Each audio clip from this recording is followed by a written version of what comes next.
ഷഹീദ്, ഈ യുവാവിനെ പറ്റി ബന്ധുക്കൾ പറയുന്നത് പ്രത്യേകിച്ച് കുഴപ്പക്കാരനല്ല, വലിയ ശല്യമൊന്നുമില്ല എന്ന തരത്തിലൊക്കെയാണ് പറയുന്നത്. പക്ഷേ ഇയാൾക്കെതിരെ 2 കേസുകളാണ് നിലവിലുള്ളത്. എന്താണ് കൂടുതൽ വിവരങ്ങൾ? തീർച്ചയായും ബന്ധുക്കൾ അങ്ങനെ പറയുന്നുണ്ടെങ്കിൽ കൂടി മയക്കുമരുന്ന് സംഘവുമായി യുവാവിന് ഷാനിദിന് ബന്ധമുണ്ടായിരുന്നു എന്നവർ സമ്മതിക്കുന്നുണ്ട്. അതായത് വീട്ടിൽ അത്തരം MDMA അല്ലെങ്കിൽ മയക്കുമരുന്ന് സംഘവുമായി ബന്ധമുണ്ടെങ്കിൽ കൂടി വീട്ടിൽ വലിയൊരു സംഘർഷങ്ങൾ ഉണ്ടാക്കാറുണ്ടായിരുന്നില്ല എന്ന് അദ്ദേഹം പറയുന്നു. പക്ഷേ നാട്ടുകാർ അങ്ങനെയല്ല നമ്മളോട് സംസാരിക്കുന്നത്. നാട്ടുകാർ ഈ പ്രദേശത്ത് പലപ്പോഴായി ഈ മയക്കുമരുന്ന് സംഘത്തിന്റെ ബുദ്ധിമുട്ട് നേരിടേണ്ടി വന്നിരുന്നു. അതിനെതിരെ പ്രവർത്തനവും നാട്ടുകാർ ബോധവൽക്കരണ പ്രവർത്തനമൊക്കെ നടത്തിയിരുന്നു. പൊതുപ്രവർത്തകൻ കൂടി നമ്മോടൊപ്പം ചേരുന്നുണ്ട്. ഈ ഭീഷണി നേരത്തെ ഉണ്ടായിരുന്നു ഇവിടെ ഒരുപാട് സിന്തറ്റിക് ലഹരിയുടെയും MDMA-യുടെയും ഒക്കെ കേന്ദ്രമായിക്കൊണ്ടിരിക്കുന്ന സാഹചര്യത്തിൽ നാട്ടുകാരും പൊതുപ്രവർത്തകരും ഇടപെട്ട് ഒരുപാട് ആളുകളെ മാറ്റിയൊരു സ്ഥലമാണിത്.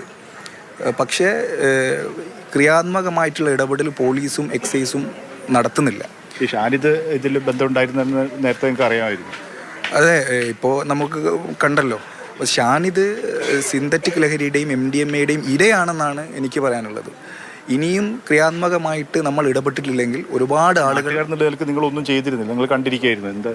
നാട്ടുകാർ എന്ന നിലയിൽ ഇവിടെ ജാഗ്രതാ സമിതികൾ കൂടുകയും ഇവരെയൊക്കെ പറഞ്ഞ് മനസ്സിലാക്കുകയും അതുപോലെ തന്നെ ഇവിടെ ഒരുപാട് ആളുകൾ ഇതിൽ നിന്ന് മാറിയ ഒരു നാട് കൂടിയാണിത്.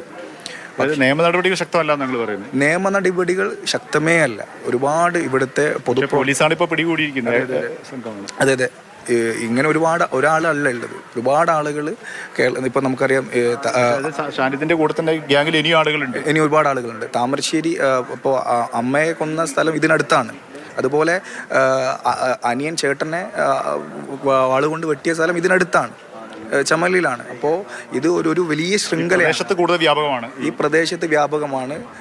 കുറച്ചുകൂടി കാര്യക്ഷമമായ നടപടികൾ പോലീസും എക്സൈസും എടുക്കേണ്ടതായിട്ടുണ്ട്. നാട്ടിലുള്ള പൊതുപ്രവർത്തകൻ കൂടിയാണ്. അത് സൂചിപ്പിച്ചതുപോലെ തന്നെ ഉമ്മയെ വെട്ടിക്കൊന്ന മകന്റെ സംഭവം അത് ദാരുണമാണ്. എന്തായാലും ഇത്തരത്തിൽ കൂടുതൽ ഇരകൾ ആ പ്രദേശത്തുണ്ട് എന്നുള്ളതാണ് നാട്ടുകാർ പ്രതികരിക്കുന്നത്. മുഹമ്മദ്